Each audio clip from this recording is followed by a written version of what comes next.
Yang kedua, ada ibadah yang ditentukan tempatnya, waktunya boleh kapan saja. Seperti apa? Seperti ibadah yang akan ibu bapak laksanakan, yaitu ibadah umroh. Ibadah umroh ini boleh kapanpun dilakukan, silahkan. Mau semau 1 tahun sekali, mau tiap bulan sekali, silahkan. Tidak jadi masalah, sebab yang namanya umroh adalah ibadah yang ditentukan tempatnya, tetapi waktunya boleh kapan saja. Yang ketiga, ada ibadah yang ditentukan waktunya, tempatnya boleh di mana saja. Seperti apa? Seperti ibadah sholat. Makanya kan kata Allah Subhanahu wa ta'ala, a'udzubillahi minasyaitonirrajim, inna sholata kanat alal mu'minina kitaban mauqutan. Sesungguhnya yang namanya sholat itu adalah kewajiban yang ditentukan waktunya. Zuhur 4.11, 4.8. Bapak sudah nggak kuat, pengen sholat duhur jam 10.30. Boleh tidak? Tidak. Boleh. Boleh, ngantesa gitu. Jadi boleh. Sholat duhurnya jam 10.30. Boleh. Ngantesa gitu. Kenapa tidak sah? Sebab sholat itu ditentukan waktunya. Bapak sholat duhurnya di masjid, sah tidak? Sah. Di rumah? Sah. Di luhur kenteng? Sah. Rek naon sholat duhur kenteng? Kadi naros.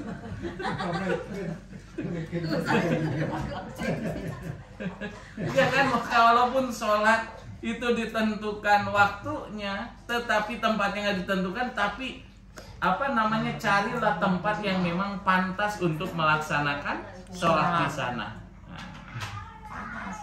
Nah, perihal yang namanya ibadah umroh yang tadi, ibadah umroh ini adalah memang ibadah yang ditentukan tempatnya.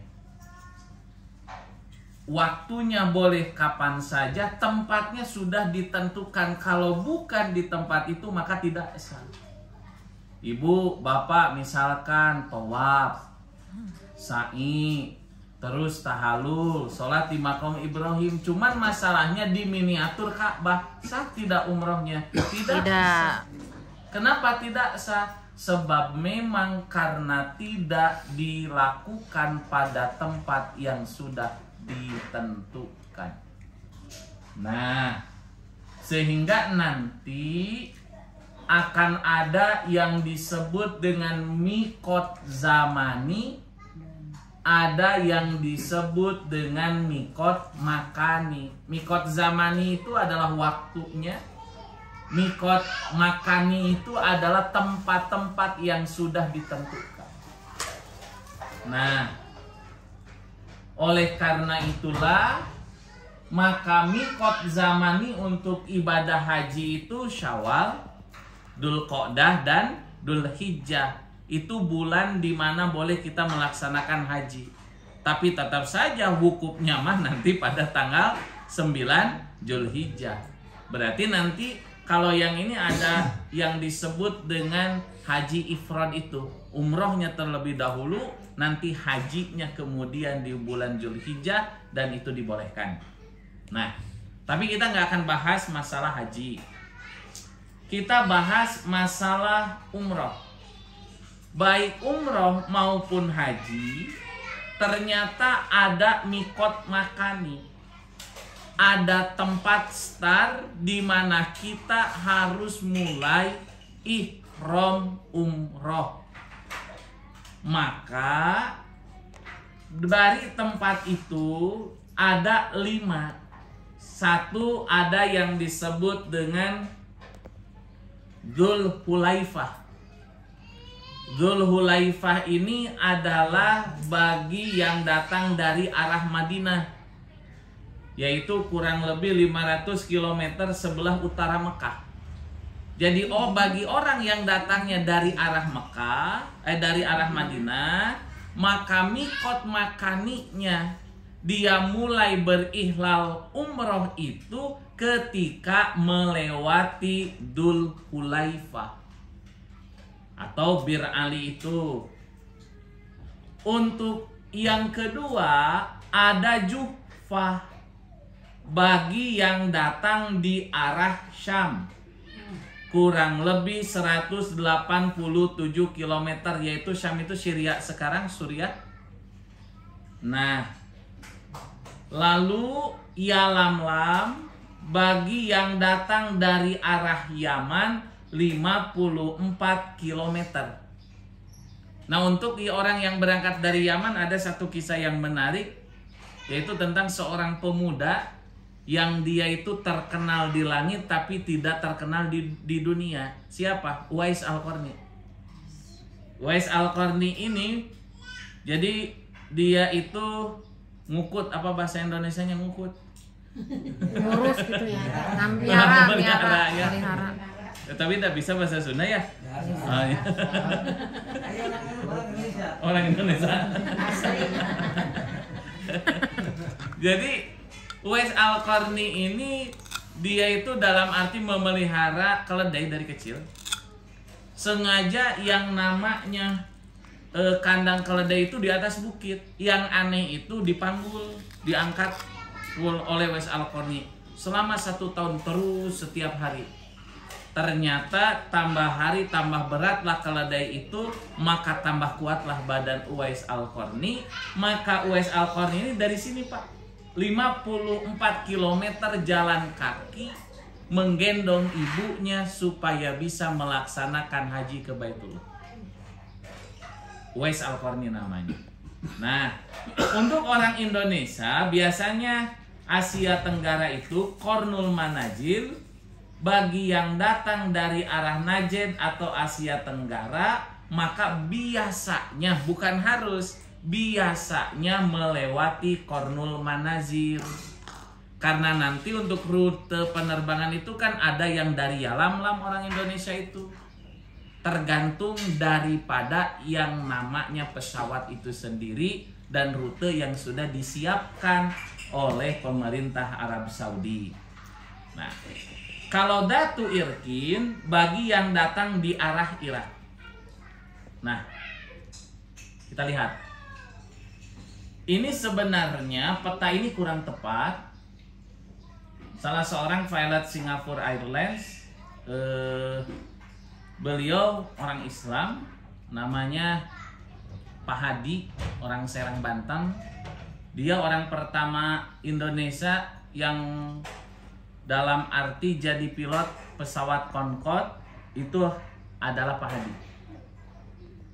Ini sebenarnya kurang pas, kata beliau. Ini hanya untuk gambaran sederhana saja, karena yang dimaksud dengan Qornul Manazil itu bukan titik seperti ini. Qornul Manazil itu adalah wilayah. Saya datanya kehapus, data penerbangan dari Pak Hadi, coba cari lagi, udah 2 hari ternyata betul hilang. Hanya yang jelas untuk kita yang dari Indonesia biasanya lewat Qornul Manazil.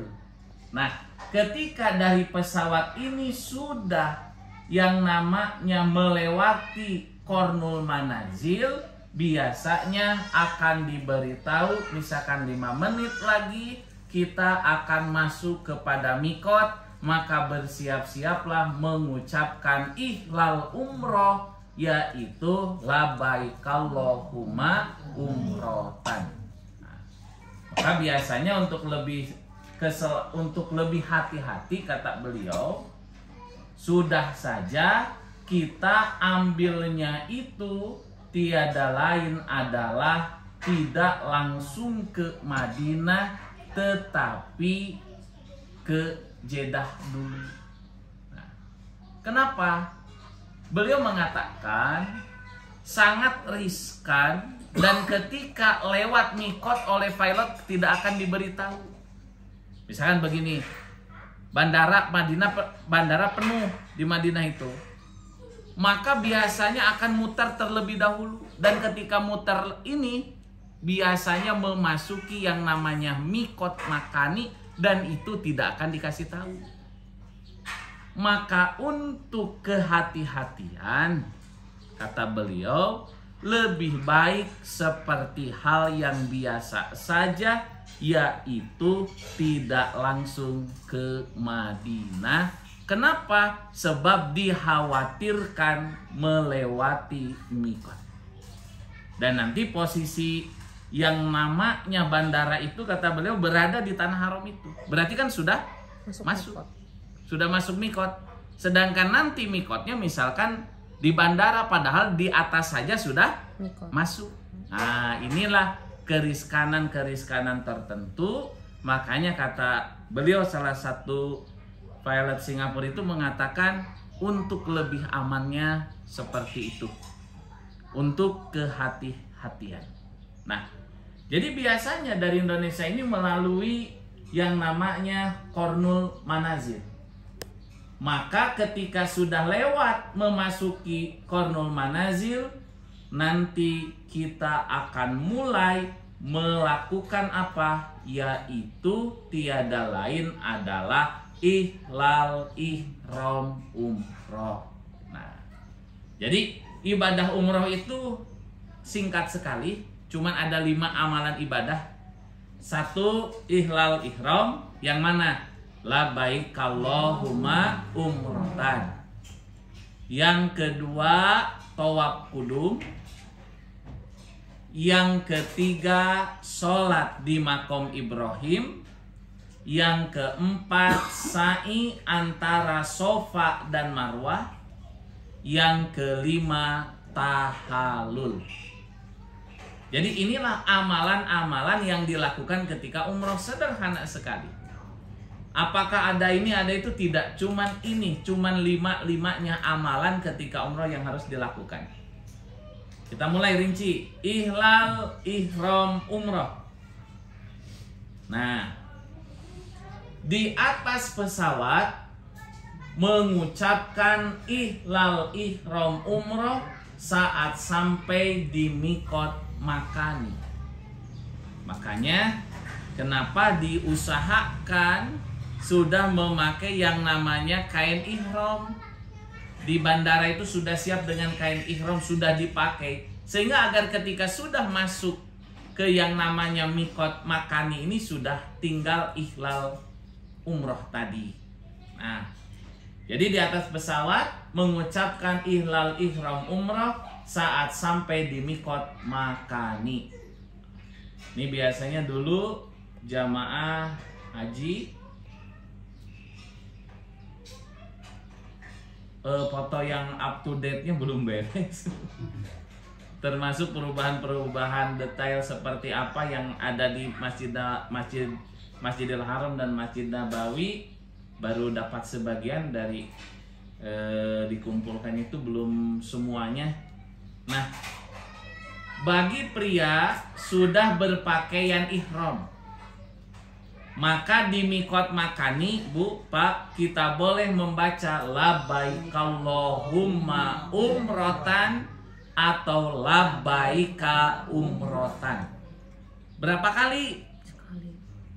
Sekali saja cukup. Da abi mah can mantap bade 100 kali. Kalau mau 100 kali tinggal nanya nu 88 saha nu mere pahalana. Siapa yang akan ngasih pahalanya? Berarti bagaimana? Sudah, cukup saja 1 kali. Labbaik Allahumma umrotan, titik, beres. Nah, lalu setelah itu, Bu, apa yang dilakukan? Yang dilakukan itu tiada lain, sambil menunggu pesawat landing, maka yang harus dilakukan adalah kita membaca talbiyah. Nah, pasti ibu bapak sudah hafal. Yuk kita baca bareng bapak ibu. Labbaik Allahumma labbaik, labbaik la syarika laka labbaik, innal hamda wan ni'mata laka wal mulk la syarikalah. Terus saja itu dilakukan sampai ketika mau melaksanakan istilam di Hajar Aswad. Nah, terus saja itu di pesawat itu kayaknya ngobrol entong, mending ngaos ieu, kayaknya nunutan entong. Jadi apa yang dilakukan? Talbiyah saja terus, Bu. Apa? Labbaik Allahumma labbaik, labbaik la syarika laka labbaik, innal hamda wan ni'mata laka wal mulk la syarikalah. Terus itu talbiyah. Nah, ketika ibu bapak sudah mengatakan labbaik Allahumma umrotan, berarti itu sudah ihram umroh. Jadi ihram itu artinya kalau dalam sholat yaitu hampir sama dengan takbiratul ihram. Allahu Akbar. Boleh ngobrol? Enggak. Tidak. Harus baca bacaan sholat. Maka ketika itu ibu bapak membaca labbaik Allahumma umrotan, nanti ada perkara yang tadinya boleh sekarang mah dilarang. Apa saja? Nah, tidak banyak. 1, dilarang memakai pakaian yang bertangkup atau nyarung bagi pria, tidak boleh. Pakai celana panjang seperti ini tidak boleh. Pakai celana dalaman tidak boleh. 2, sepatu yang menutup mata kaki tidak boleh. Kumalamun sepatuna sepatu olahraga yang kelihatan mata kaki boleh, silakan. Kumamun nganggo sendal capit kengeng. Boleh. Boleh? Boleh. Boleh tidak pakai sendal capit? Boleh. Boleh. Mau menyeker mana? Kuat mah. Jadi yang tidak boleh itu pakai sepatu yang menutupi mata kaki. Berarti kalau pakai sepatu yang tidak menutupi mata kaki boleh? Boleh. Seperti pakai sendal gunung lah misalkan. Bapak-bapak misal boleh? Boleh. Tidak jadi masalah selama tidak menutupi mata kaki. Nah, yang ketiga, tidak boleh memakai topi, kopiah, dan penutup kepala. Kumaha lamun nganggo wig kengeng teh? Kengeng. Tidak boleh. Kopiah, penutup kepala, topi, semuanya tidak boleh. Yang keempat, penutup muka, cadar, dan kaos tangan bagi wanita. Ini menunjukkan bahwasannya cadar itu bukan syariat. Yang disyariatkan memakai cadar itu hanyalah para istri Nabi. Nah, oleh karena itu kenapa? Sebab yang namanya muka dan telapak tangan itu tidak termasuk yang namanya aurat. Pami sampean? Aurat. Aurat. Ada piraning cara romeheun wungkul. Mau romeheun, mau tidak, kaki itu harus ditutup. Masalah nama sanes romeheun tapi itu aurat. Nah. Yang selanjutnya apa? Parfum wangi-wangian. Nah, makanya kalau mau pakai parfum atau wangi-wangian itu sebelum berangkat. Kalau mau mandi dulu pakai wangi-wangian. Duh, abi macannya rada riskan namun tengah ngoreksona kumaha tuh cenah. Nya saacana tuh di reksonana. Sudah ihram. Sama Pak Haji kan wangi-wangian. Hah? Mohon sami. Ah, mata cenah abi mah eta we ku talak.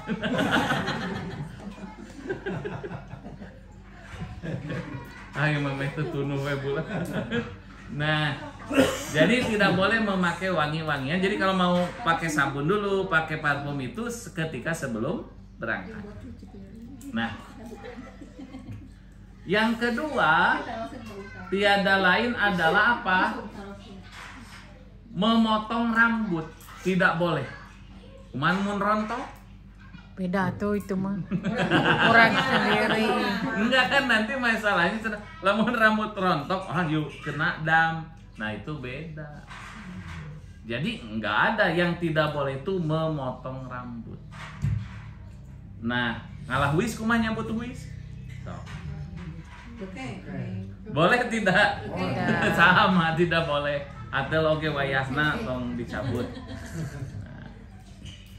Yang ketiga memotong rambut, ketiga berburu. Sekarang mah sudah jarang ya, hanya orang-orang Badawi saja. Nah, berburu di sini maksudnya berburu binatang liar. Keempat, menikah atau meminang. Ketika sudah ihlal umroh, menikah tidak boleh, meminang tidak boleh, menikahkan pun tidak boleh. Yang kelima, mengganggu tanaman di Mekah dan Madinah. Duh, ya kembang teh saya potong kena. Bawa cenah kenal ke oleh-oleh. Bagaimana tidak boleh? Perasaan di Indonesia gitu. Nah, mengganggu tanaman di Mekah dan Madinah ternyata ini termasuk salah satu dosa. Sampai ada ungkapan la'anallah, semoga Allah melaknat. Ini berarti menunjukkan bahwasanya perkara yang sederhana itu berdampak luar biasa. Yang keenam, berkata kotor, jorok, porno, bohong, atau berbantah-bantahan atau berkelahi, ini tidak boleh. Makanya ibu bapak, hal pertama yang harus dilakukan sebelum ini semua apa? Luruskan niat, jaga niat agar tetap lurus. Kalau punya niat baik mah gampang. Tapi menjaga niat agar tetap baik inilah yang sulit. Contohnya naon? Siga infak. Infak itu bagus, bagus. Silahkan berinfak. Ada orang infak ke masjid nanti ambil 50 juta di hadapan semua jamaah, ria tidak? Contoh. Belum tentu ria, bisa jadi pemancing agar yang lain pun sama. Sampai ada jamaah bilang, itu mah ria. Ya padahal mah jangan begitu, khawatirnya ria. Seperti yang tadi, sumbangan dari hamba Allah 200.000. Nah itu saya. Jadi akhirnya mah rapaleun. Nah jadi yang punya niat baik itu mudah. Tapi menjaga niat tetap baik inilah yang sulit. Makanya sebelum berangkat, luruskan niat, jaga niat agar tetap lurus. Agar apa? Agar yang namanya keutamaan umroh itu bisa diraih. Al umrotu ilal umroti kafaratun lima bainahuma. Umroh ke umroh itu bisa menjadi penghapus dosa. Kita mulai. Amalan yang pertama kali dilakukan tiada lain adalah tawaf kudum. Nah, ini barangkali suasana ketika haji itu penuh, tapi kalau untuk sekarang relatif enak lah, tidak terlalu berdesak-desakan. Lihat di live-nya itu. Nah, bagi pria berihram dengan pundak kanan terbuka dengan intiba, disunatkan masuk ke masjid melalui babu salam atau babu Bani Syaibah sambil membaca doa masuk masjid. Disunahkan. Nah, inilah yang dimaksud intiba itu, di mana pundak sebelah kanan terbuka.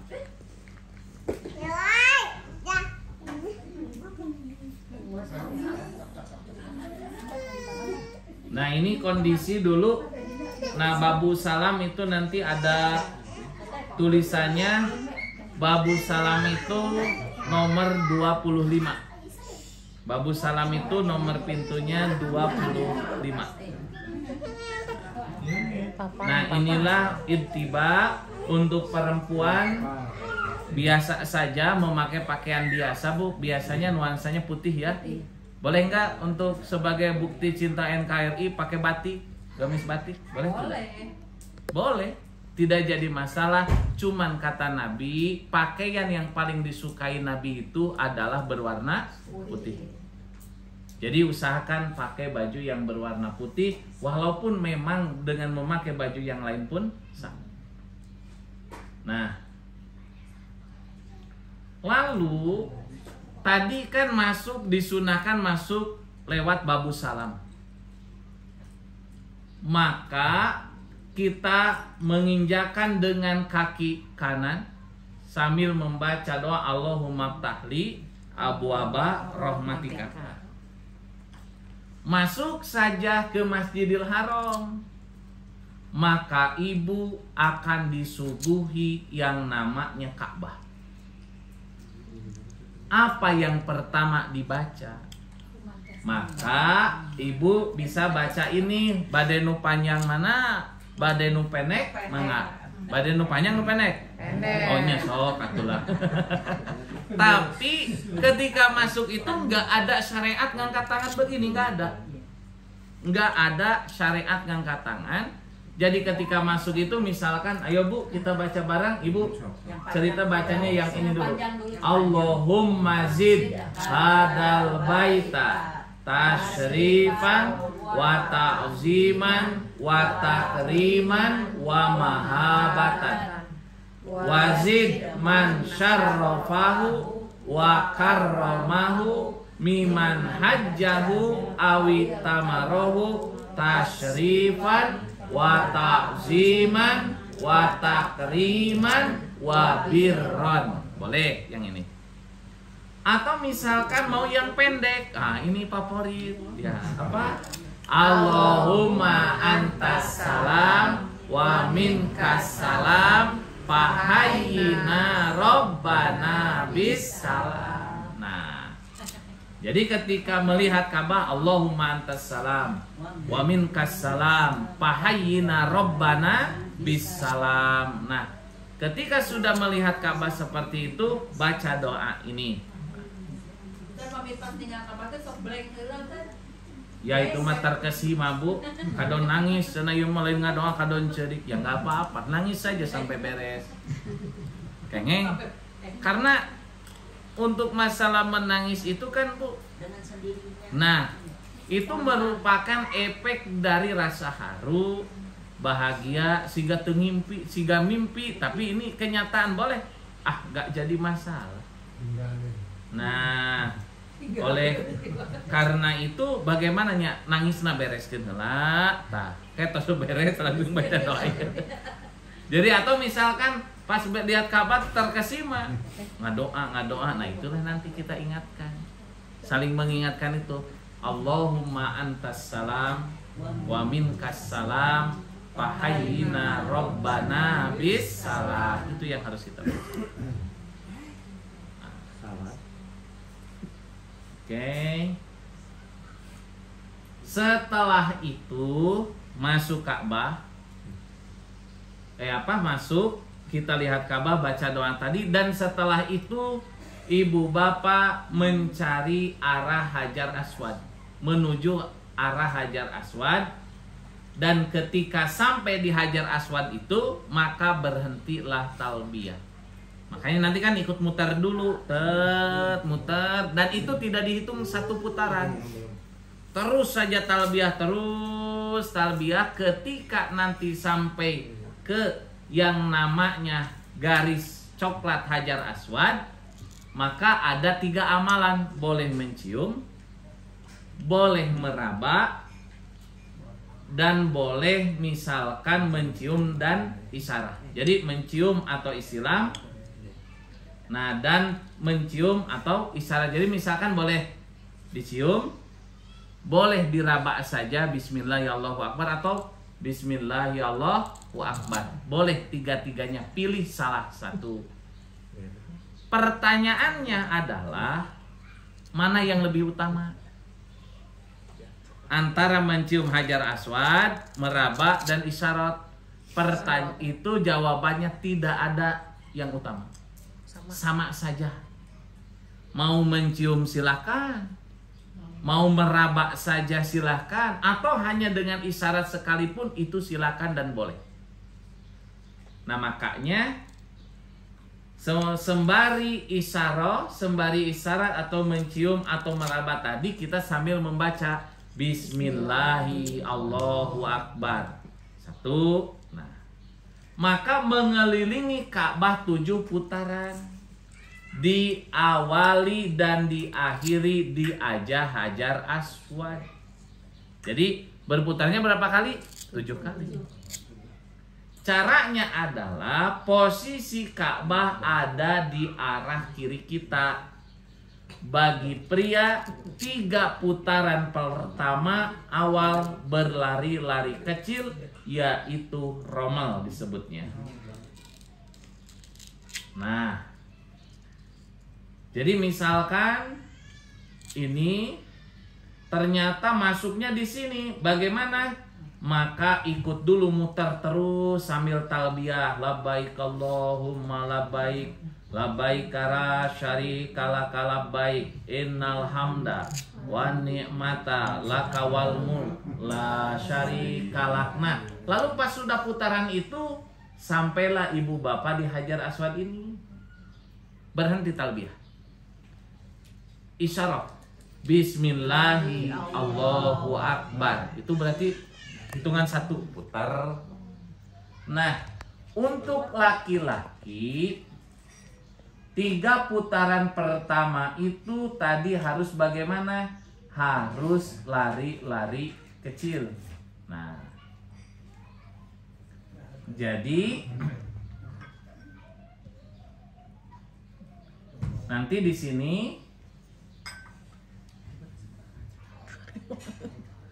nah, untuk laki-laki itu kan 3 putaran pertama itu dari arah Hajar Aswad di sini, terus lari-lari romal sampai rukun Yamani, berhenti sampai sini. Baru setelah itu jalan kaki biasa dari rukun Yamani ke Hajar Aswad sambil membaca doa Rabbana atina fid dunya hasanah wa fil akhirati hasanah wa qina azabannar. Nah, seperti itu.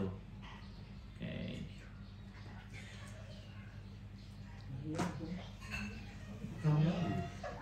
Nah, sampai di rukun Yamani, romal berhenti, lari-lari kecil untuk laki-laki. Untuk kaum perempuan jalan saja seperti biasa. Di rukun Yamani, jika mungkin boleh meraba, boleh. Buka tiung, gosok-gosok, bukan. Itu macam cari barokah, boleh nggak boleh, yang seperti itu mah. Tapi ibu teh penasaran bagaimana itu kontur dari yang namanya Ka'bah, boleh nggak pegang itu? Boleh. Nggak ada kepercayaan apa-apa, cuman penasaran si Ka'bah teh kumaha batunya, boleh nggak? Boleh. Ya boleh saja. Ayo, sekarang mohon Bu, dijagi padanya. Nah, boleh, tidak apa-apa. Asal jangan ada anggapan mun muka tiung sorban digosok-gosok hadinya cenah aya barokahna. Nah, itu tidak diperbolehkan. Jadi di rukun Yamani jika mungkin boleh meraba tapi tanpa ada bacaan apapun. Tadi di antara rukun Yamani sampai rukun Aswadi kan tadi jalan kaki ya, romal berhenti di 3 putaran pertama. Setelah itu membaca apa? Rabbana atina fid dunya hasanah wa fil akhirati hasanah wa qina azabannar. Nah, itu bacaannya. Ini dulu foto up to date-nya belum dijadikan PowerPoint, Pak. Yang penting secara kefiah saja dulu. Nah, di antara kesalahan-kesalahan saat tawaf. Ini masuk ke sini ke Hijr Ismail. Nah, ini masuk ke Hijr Ismail dengan anggapan banyak orang yang meratap-ratap di sini. Nah, terus ada talang emas. Konon katanya misalkan ketika saat hujan meminum air yang melewati talang emas ini khasiatnya akan begini. Padahal ternyata bagaimana? Tidak ada keterangan yang menerangkan ini ada khasiat tertentu, tidak ada. Dan yang selanjutnya, kesalahan ketika tawaf itu nanti adalah di makom Ibrahim. Ada orang yang ngusap-ngusap ke makom Ibrahim dengan tujuan apa? Cari barokah, cari karomah. Maka ini tidak diperkenankan dalam agama kita. Nah, oleh karena itulah, kalau selama COVID kemarin itu berkah bagi siapa? Bagi orang-orang tenaga kebersihan Masjidil Haram. Hanya mereka yang boleh haji, hanya mereka yang boleh umroh. Dan itu pun mencium Hajar Aswad mereka bisa lakukan setiap hari. Nah ini ada yang mengusap-ngusap dalam artian tujuannya apa? Yaitu cari barokah, itu boleh? Tidak boleh. Nah, ini ketika nanti posisinya membelakangi, ketika yang namanya ketika tawaf ini sebelah kanan, jadi ke sini muternya harusnya ke arah jarum jam. Oke, sini up. Pencet lah Ustaz. Jantan ajengannya. Nah, setelah itu misalkan beres berputar sudah 7 kali, maka dilanjutkan dengan apa? Sholat di makom Ibrahim. Nah, makom itu apa, Bu? Kuburan? Bukan. Makom itu bukan kuburan. Makom itu adalah tempat berdirinya Nabi Ibrahim. Makanya di sana akan ada apa? Jejak kaki dari Nabi Ibrahim alaihi salam.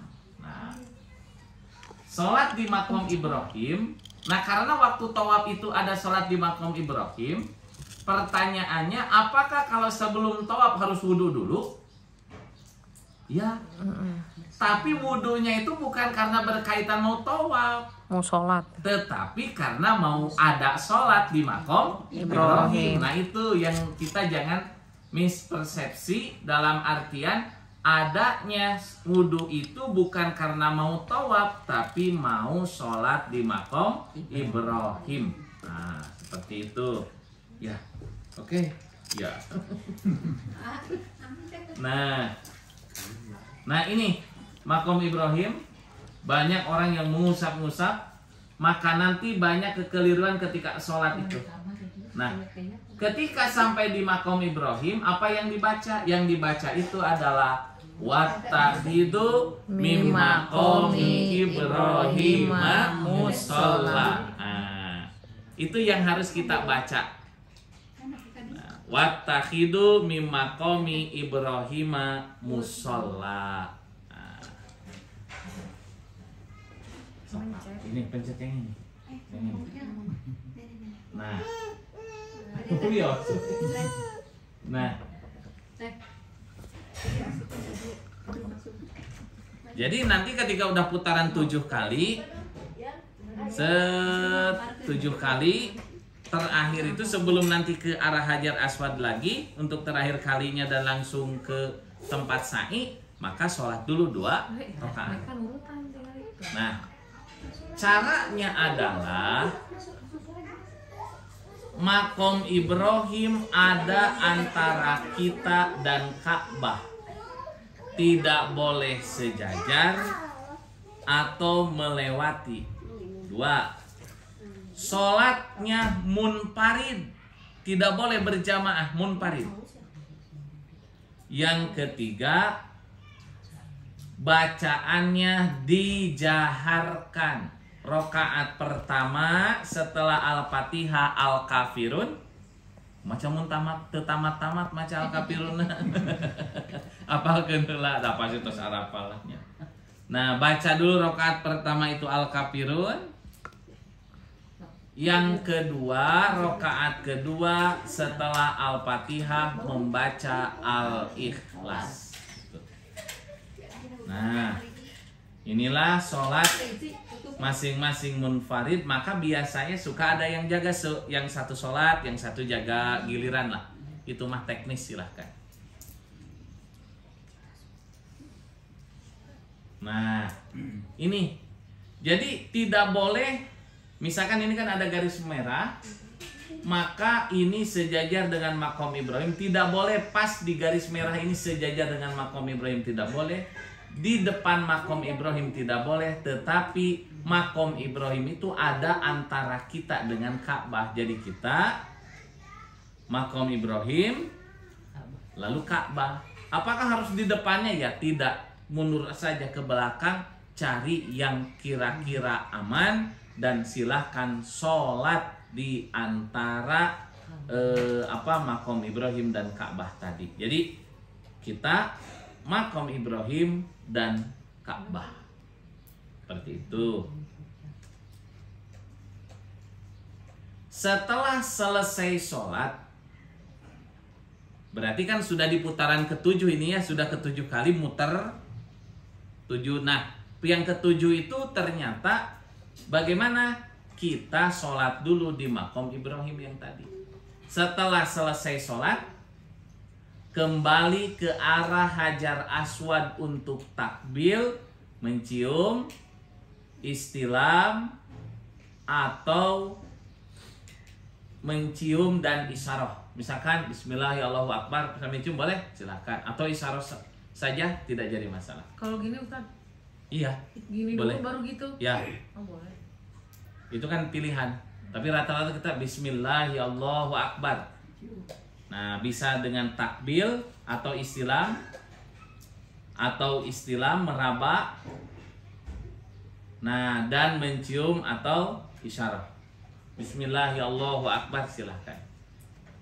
Oke. Nah, berarti tawaf sudah beres.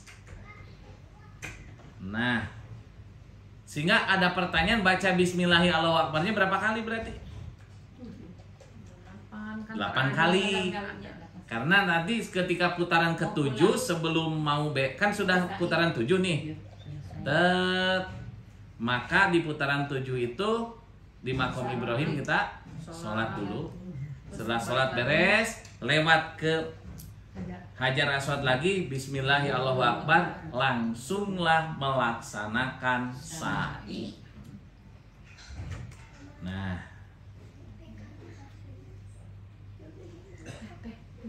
sa'i dikerjakan di antara Bukit Sofa dan Marwah sebanyak 7 balikan.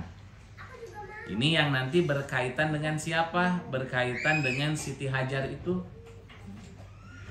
yang mencari air. Karena memang perbekalan itu sudah habis. Yang kedua, diawali di Bukit Sofa, diakhiri di Bukit Marwah. Nah, seperti ini. Jadi dari Ka'bah langsung masuk ke Sofa. Nanti ada neon hijau yang untuk laki-laki itu nanti dianjurkan untuk lari.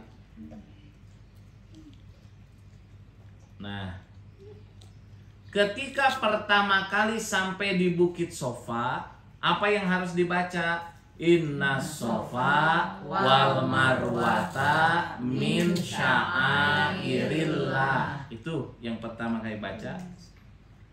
Lalu menghadap ke Ka'bah, berdoa sambil mengangkat tangan.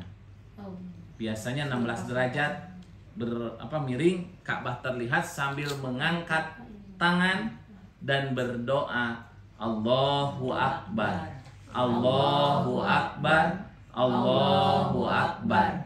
La ilaha illallah wahdahu la syarikalah, lahul mulku wa lahul hamdu wa huwa ala kulli syai'in qadir. La ilaha illallah wahdah anjaza wahdah wa nasara abdah wa hazamal ahzaba wahdah. Sudah beres baca doa itu, ibu mau minta apa sama Allah? Silakan.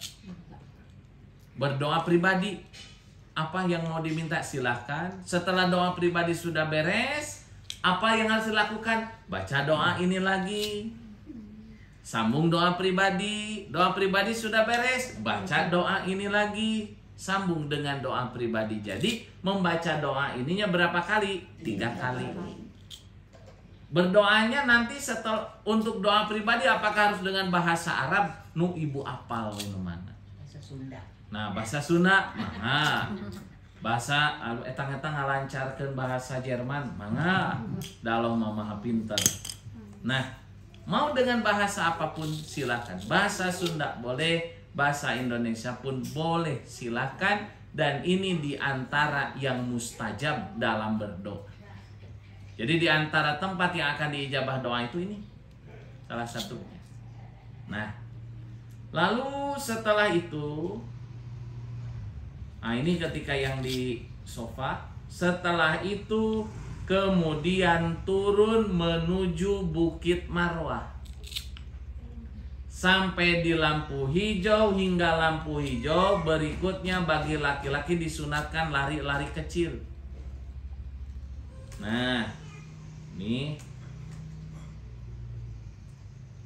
di Bukit Marwah sama mengerjakan seperti yang dikerjakan di Bukit Sofa, tapi tanpa membaca inna sofa wal marwata min sya'airillah. Jadi tanpa ada bacaan itu, langsung saja ibu tadi Allahu Akbar, Allahu Akbar yang tadi ya. Itu biasa beres doa itu, sambung doa pribadi, baca lagi doa itu, sambung doa pribadi, baca doa itu, sambung doa pribadi. Sampai 7 kali balikan dari Bukit Sofa, Sofa, Marwah, Sofa, Marwah, Sofa, Marwah, diakhiri di Marwah. Oke. Sambil ngangkat tangan, ya. Bagaimana ngangkat tangannya, harus seberapa tinggi? Eta mah mangga we atur. Mau begini, boleh. Mau begini, boleh. Hanya Nabi itu kalau berdoa hatta yuro bayado ibtoihi, sehingga terlihat apa? Nabi itu putih ketiaknya. Silakan saja, tidak jadi masalah. Begini. Bisa menkieuman nyungkeuna sakedik. Itu tidak ada kaitan, Bu. Pokoknya ya sewajar saya saja mengangkat seperti ini. Nah, ini yang dimaksud neon hijau tadi. Dari neon hijau ke neon hijau yang tadi untuk laki-laki itu lari-lari kecil.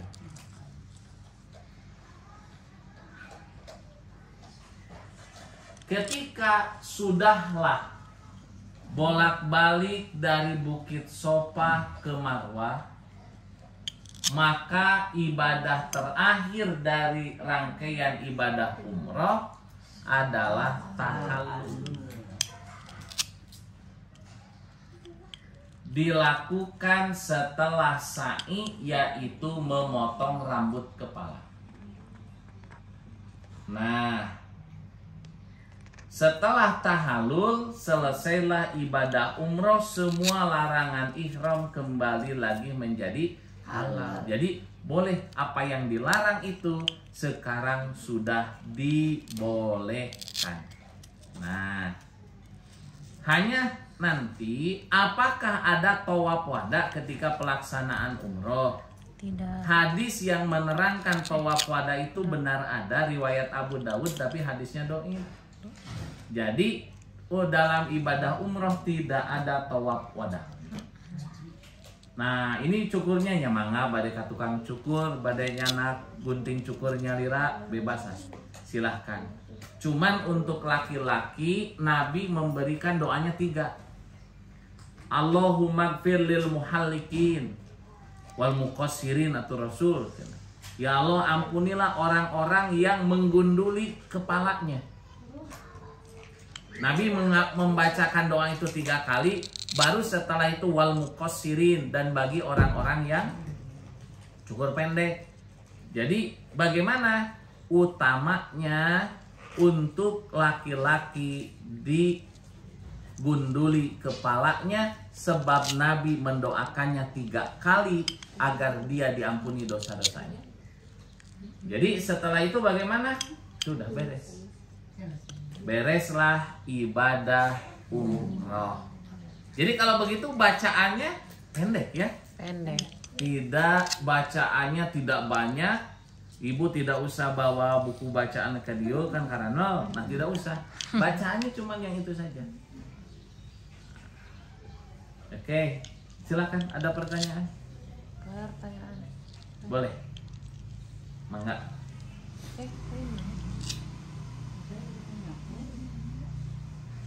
Ada pertanyaan boleh?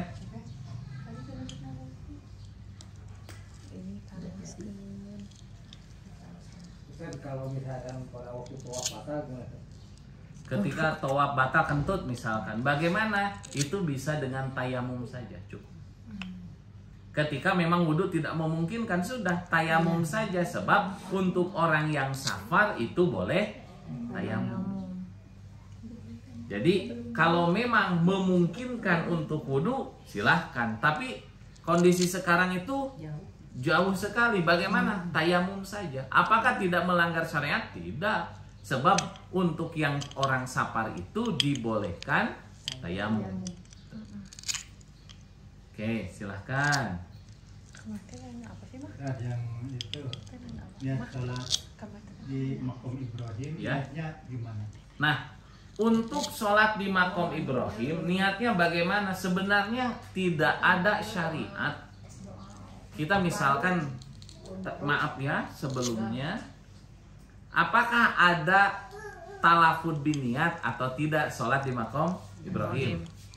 Maka jawabannya tidak ada. Cukup ketika di putaran terakhir itu ibu langsung ini Ka'bah, makom Ibrahim, kita langsung sholat 2 rakaat tanpa mengucapkan misalkan usolli sunnata makomi Ibrahim rakaataini lillahi ta'ala. Apakah harus baca itu? Jawabannya nggak usah. Langsung saja. Tapi harus bersuara gitu ya. Ya betul. Jadi bacaan Fatihah dan suratnya harus jahar. Dijahar baca Allahu Akbar. Ya, Allahu Akbar. Al-Fatihahnya jaharkan, dikeraskan. Baca suratnya dikeraskan. Iya, untuk tidak. Kalau ruku sujudnya enggak. Ruku sujudnya ya enggak. Seperti kita sholat subuh aja Pak. Cuman kalau sholat makom Ibrahim rakaat pertama itu harusnya apa? Al-Kafirun. Kita keraskan. Yang kedua Al-Ikhlas. Kulhu saja. Nah itu mah pasti hafal. Gampang. Kulhu mah hafal.